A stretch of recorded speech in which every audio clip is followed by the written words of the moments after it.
औज़ुबिल्लाहिमिनश्शैतानिर्रजीम बिस्मिल्लाहिर्रहमानिर्रहीम रब्बि इश्रह ली सदरी व यस्सिर ली अमरी वहलुल उक़दतम मिन लिसानी यफ़क़हू क़ौली। मेरे YouTube के तमाम देखने वालों को बहुत बहुत अस्सलामु अलैकुम व रहमतुल्लाहि व बरकातहू। एक नए टॉपिक और एक नए वीडियो के साथ दोबारा आपकी हाज़िर खिदमत हूँ। और आज का जो हमारा टॉपिक है वो ज़िंदगी से रिलेटेड नहीं बल्कि मौत से रिलेटेड है। कुल्लुन नफ्सुन ज़ायक़तुल मौत, हर जानदार को मौत का मज़ा चखना है। इस प्रोसेस से, इस दौर से हर जानदार को गुज़रना है। जिस तरह हमें ये बताया गया है दीन में कि ज़िंदगी को हम किस तरह से गुजारें, बिल्कुल इसी तरह हमें मरते वक्त और मरने के बाद भी वो तमाम उसूल दीन में बताए गए हैं कि हमें मरने के बाद भी रिश्तेदारों का हमारे साथ कैसा सलूक होना चाहिए, क्योंकि हमारे वक्त आखिरी होता है और हम लोग इस दुनिया से जा रहे होते हैं। तो हमारे पीछे जो लोग हम छोड़ कर जाते हैं वो हमारे साथ कैसा सलूक करते हैं और उनको कैसा करना चाहिए, इस बात को आज हम डिस्कस करेंगे। और आज का हमारा टॉपिक भी यही है, मौत। एक तल्ख़ हकीकत, एक तकलीफ़ दे अमल। कहा जाता है कि मौत की तकलीफ़ जो है वो 365 तलवारों के ज़र्ब से भी ज़्यादा होती है। यानी अगर हम अपने ऊपर ये सोचें कि हमारे ऊपर कोई तलवार से 365 ज़रबे लगा रहा है तो उसकी तकलीफ़ हमारे लिए कितनी ज़्यादा होगी, कितनी ज़्यादा होगी मौत की तकलीफ़, उससे कहीं बढ़कर होती है। अल्लाह ताला हम सबको उस वक्त की तैयारी करने की तौफ़ीक़ अता फ़रमाएँ। आए हम अपनी वीडियो की तरफ चलते हैं।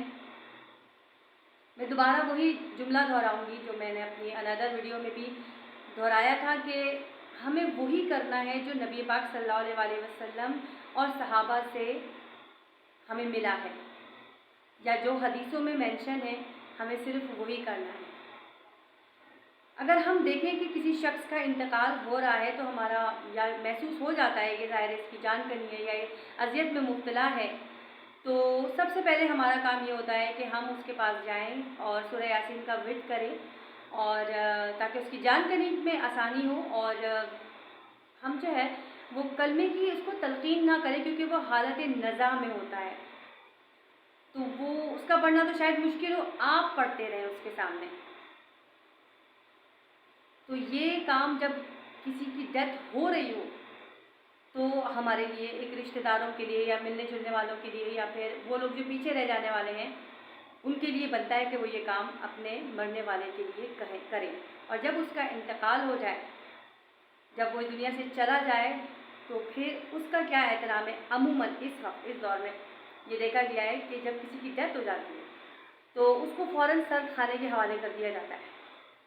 ये कह के कि घर में जगह नहीं है और हम रख नहीं सकते, और दीगर मतलब बातों को बोलकर जो है ना वो उसको सर्द खाने में रख दिया जाता है। सबसे बुरा सलूक मेरे ख़्याल में ये होता है कि अपने वो प्यारे, वो माँ बाप, बहन भाई, वो रिश्ते जो आपके दरमियान हुआ करते थे, जब वो इस दुनिया से चले गए तो आपने उनको फ़ौरन के फ़ौरन अपने घरों से निकाल दिया। अब आपके घरों में इतनी गुंजाइश नहीं, आपके अंदर इतनी हिम्मत नहीं कि आप एक रात भी उसको अपने घर में रख सकें, क्योंकि उसके बाद तो उसको चले जाना है। वो तो आपसे खिदमत लेने के लिए नहीं आएगा, ये उसकी आखिरी खिदमत है। क्या मिलकर वो भी नहीं की जा सकती है? आज से तकरीबन 20-25 साल पहले की बात बता रही हूँ। मेरी अपनी वालदा का जब इंतकाल हुआ तो पूरी रात जो है वो उनको घर में रखा गया। पहले ये रिवाज नहीं था, पहले लोग घरों में रखा करते थे। उनको घरों में रखा गया, पूरी रात उनके नीचे बर्फ़ वगैरह रखकर, ताकि उनको कोई मतलब उनकी लाश की कोई मतलब कुछ स्मेल वगैरह ना हो, वो इसलिए रखा गया। तमाम रिश्तेदार मिलकर पूरी रात जागते रहे और फिर सुबह जो है वो उनको दफनाया गया। लेकिन सर्द खाने के हवाले नहीं किया गया। मतलब ये ऐसा ट्रेंड बना लिया इन लोगों ने। ज़्यादातर क्या 110% मेजॉरिटी इस वक्त ऐसी है कि अगर उसकी अपनी माँ, बहन, बीवी, बेटी कोई भी मरे या कोई भी अपना मरे, फ़ौरन सर्द खाने में रखवा दिया जाता है। ये मेरे ख्याल में तो ये माँ बापों के साथ ज़्यादती है, ये एक बहुत बुरा सलूक है जो उसके रिश्तेदार, पीछे रह जाने वाले उसके साथ करते हैं। दरअसल अपनी मौत को भी हम इसीलिए करते हैं ना, और वो काम, अपनी मौत को भी हम भूले हुए हैं। हमें याद नहीं कि हमें मरना भी है। दूसरी चीज़ एक ये ट्रेंड भी चला हुआ है जी कि जब मुर्दे को नहलाने का अरेंजमेंट होता है तो किसी को हायर कर लिया जाता है और वो मुर्दे को नहलाते हैं, जबकि मुर्दे का ये सलूक नहीं है। मुर्दे को अपने नहलाएं। आप अपनों को उसकी ज़िंदगी में किसी के ऊपर एतबार नहीं करते तो मरने के बाद कैसे एतबार कर सकते हैं कि वो उसको सही नहला रहा होगा। चले, अगर आपको यह असूल नहीं पता है कि मुर्दे को, मैयत को कैसे नहलाया जा सकता है, कम से कम नहलाने वाले के साथ तो शामिल हो सकते हैं, या टोटल उसके हवाले करके खुद बैठ जाएं। खुदारा अपने प्यारों के साथ ये सलूक ना करें, उनको अपने हाथों से नहलाएं। नहीं नहला सकते हाथों से तो आप उनके साथ ज़रूर शामिल हों जो आपके चाहने वालों को या आपकी दुनिया से जाने वालों को नहला रहे हैं। ये उनका आखिरी हक है, फिर नहीं आएंगे वो। असल में ये नहलाने का, खुद नहलाने का एक मकसद और भी है कि जब वो खुद नहलाते हैं तो खुद इस चीज़ को रियलाइज़ करते हैं कि हमें भी इस वक्त इस मकाम पर पहुंचना है। और वो शख्स जो इतना अकड़ के रहता है ज़िंदगी भर, झूठ बोल के, इल्ज़ाम लगा के दूसरों के ऊपर, ये भूल जाता है कि मुझे मरना भी है, और मरने के बाद वो कैसा उन्हीं लोगों का मोहताज हो जाता है। अपना मुंह तक नहीं धो सकता, अपना हाथ तक नहीं धो सकता, वो कुछ भी नहीं कर सकता। तो अपने प्यारों के साथ ये सलूक ना करें।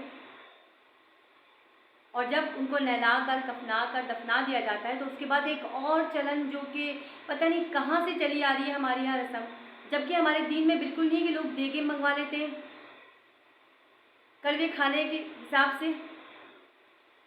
ये सबको कड़वा खाना खिला रहे हैं हम। अरे कहाँ है दीन में भाई देगे मंगाना? देगे तो खुशियों में मंगाई जाती है। किसी को खाना खिलाया जाता है तो वो खुशियों में खिलाया जाता है, मरने पे तो खाना नहीं होता। और दीन से कहीं भी, हदीस से कहीं से भी ये बात साबित नहीं है कि मरने के बाद फौरी तौर पे खाना खिलाया जाए लोगों को। और लोग इतना ज़्यादा इस चीज़ को, मतलब है कि आने से पहले दस्तरखान लगे हुए होते, दफनाने के फ़ौरन बाद दस्तरखान लगे हुए होते, जैसे बहुत बड़ा काम करके आ रहे हैं और उनको इस मकाम पर नहीं जाना। और जिसके पास नहीं हो, जो गरीब आदमी है, उसको मांग कर खिलाना पड़ता है। देखें इस वक्त वो खुद गम में है, हमें उनकी मदद करनी चाहिए, हमें उनको खिलाना चाहिए, लाकर हम उनको दें, ना कि उनसे लें। वो बेचारे रो रहे और प्लेटें लगा रहे हैं। ऐसा तो नहीं करें, ये तो जुल्म है कि एक इंसान दुखी है और आप उसको मज़ीद दुख पहुंचा रहे हैं। एक अपने प्यारों को दफना कर बैठा है, आप उसको मज़ीद दुख पहुंचा रहे हैं। बाकायदा फरमाइशें की जाती हैं जी, आलू की बिरयानी नहीं होनी चाहिए जी, चिकन की बिरयानी होनी चाहिए, ज़्यादातर यही फरमाइशें होती हैं। कहाँ जा रहे हैं हम लोग? अपनी मौतों तक को तकरीबात की शक्ल दे दी है हमने। हम ये भूल गए कि ये मामला तो खालिस तरीन अल्लाह का मामला है। इसमें तो कम से कम हम अपनी दुनियावी फ़ायदे ना देखें। क्या हमारे घरों में खाने नहीं बनते? बजाय उनको दिलासा देने के, तसल्ली देने के, हम उल्टा उनके दस्तरखान पे बैठे हैं। तो ये जुल्म नहीं है?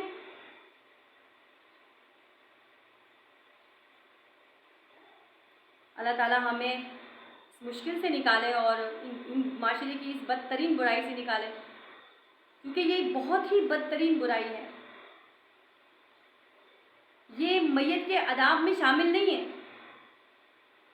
हमें चाहिए कि हम खुद भी बचें, औरों को भी बचाएं, और जहाँ ये चीज़ देख रहे हैं फ़ौरन उसे रोकें, क्योंकि ये ईमान का बहुत आला रुतबा होता है कि अगर किसी बुरी चीज़ को आप हाथ से रोकें, नहीं तो दिल में बुरा समझें, कोशिश करें कि किसी तरह रुके। आप यकीन करें, ये वीडियोस बनाने का मकसद सिर्फ यही है कि माशरे में होने वाली वो बातें, वो बुराइयाँ जो बातें डिस्कस नहीं की जाती, एक तरह से बस चल रहा है तो चलने दो वाला मामला होता है कि नहीं जी हमारे यहाँ तो बाप दादा ये कर रहे हैं, तो अगर बाप दादा ऐसा कर रहे हैं तो आप तो ना करें ना। कम से कम उन्होंने अगर नहीं पढ़ा, अगर उनकी ज़िंदगी में अवेयरनेस नहीं आई, तो आप तो अपनी ज़िंदगी में लाएँ, अपने बच्चों की ज़िंदगी में लाएँ, वरना वो वक्त दूर नहीं है कि आप भी इन्हीं हालात में होंगे और आपके बच्चे आपके साथ यही सलूक कर रहे हैं।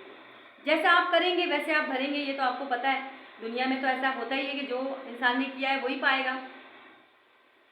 अच्छा, एक चीज़ और, लोगों के अंदर कॉन्सेप्ट ये होता है कि कुरान पाक को, बहुत सारे बच्चों को बुलाकर कुरान पाक की तिलावत करवा दी जाए, कुरान खानी हो जाए और उसका इसाले सवाब मैयत को पहुँच जाए। ऐसा बिल्कुल भी नहीं है, दीन में कहीं नहीं है, बल्कि ये एक बिदात है। सिर्फ मैयत को आपके माली तौर पर जो भी आप उसके लिए कर सकते हैं, जैसे सदका जारिया के तौर पे आपने कोई मस्जिद में दे दिया, किसी की बेवा की मदद कर दी, और अपने दिल में ये सोचा, बेवा को नहीं बताया, अपने दिल में ये सोचा कि इसका सवाब मेरे वालिद को पहुंचेगा, या इसका सवाब मेरी वालदा को पहुंचेगा, या मेरे अपने प्यारों को पहुंचेगा, तो वो उस तक पहुंचेगा, ये खैरात उस तक पहुंचेगी قرآن خوانی کرنا اور دعا اس تک پہنچے گی، اس کی مغفرت کی دعا اس تک پہنچے گی۔ اگر ہم کہیں کہ جی نماز پڑھ کر، قرآن پڑھ کر اور روزہ رکھ کر ہم اس کا ثواب اپنے پیاروں کو پہنچا سکتے ہیں، تو ایسا ہرگز نہیں ہے۔ ہاں، نماز کے فوراً بعد اگر دعا مانگ کر ہم ان کو پہنچائیں گے تو وہ ضرور ان تک پہنچے گی۔ تو پلیز ان بدعتوں سے بچیں، خود بھی بچیں، اپنے بچوں کو بھی بچائیں، اور ریسرچ کریں۔ اگر آپ کی بات نہیں سمجھ میں آ رہی تو خود بھی ریسرچ کریں، حدیثوں کو ریسرچ کریں اور بیانوں کو ریسرچ کریں، تاکہ آپ کو پتہ چلے کہ جو چیزیں ہمارے دین میں شامل ہیں وہ ہم کریں، جو دین میں شامل نہیں ہیں اس کا بائیکاٹ کریں ہم۔ انشاءاللہ اس کا ثواب ہمیں بھی پہنچے گا، ہماری آنے والی نسلوں کو بھی پہنچے گا، اور ایسا بھی ہوگا کہ لوگ اس کے اوپر عمل کریں گے تو یہ آپ کے لیے صدقہ جاریہ بھی بن جائے گا۔ بات اگر آپ کو اچھی لگے، سمجھ میں آئے، تو پلیز سبسکرائب بھی کیجیے اور بیل آئیکن بھی دبائیے، اور مجھے فیڈ بیک بھی دیجیے۔ آپ کے فیڈ بیک کا مجھے انتظار